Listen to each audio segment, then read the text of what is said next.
Hi, it's Miss Smith, and this video is going over the Unit 2 pre-unit notes that you will need to take down in order to help yourself be successful for Unit 2. Unit 2 is creating and modeling equations. We will work primarily with linear equations, which you should already have some knowledge of from previous grades. So that's great.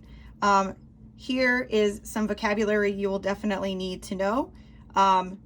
When we use the word equivalent in Algebra 1, we mean that two equations may look different, but they can have the same value. That means when you solve them, you get the same answer. You can use inverse operations to prove they're equivalent by making them look alike even, and we will do that in this unit. You also need to know what a variable is. You've probably done this at least in 7th and 8th grade, but just to clarify, a variable is a letter that represents an unknown number. A variable is a letter that actually just represents a number we don't know yet. So for example, we can use X, A, N, any letter. It is arbitrary. We usually stick to the second half of the alphabet for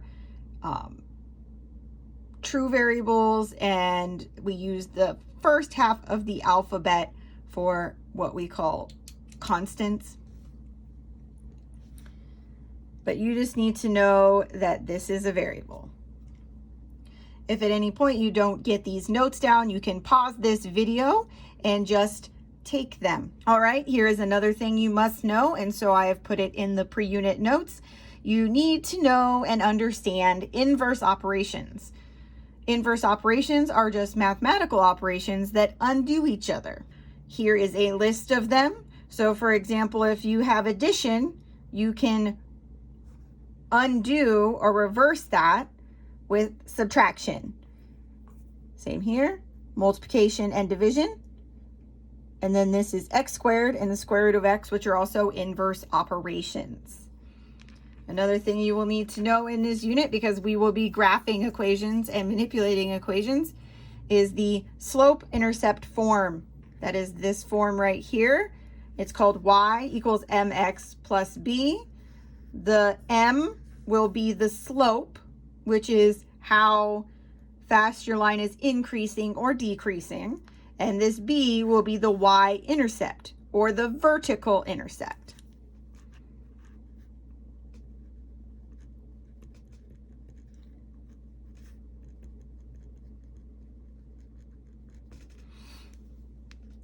Okay, and y and x stand for inputs and outputs, but they are your variables in this situation. So y and x are the variables, m will be a number that represents your slope, and b will be a number that represents your vertical intercept.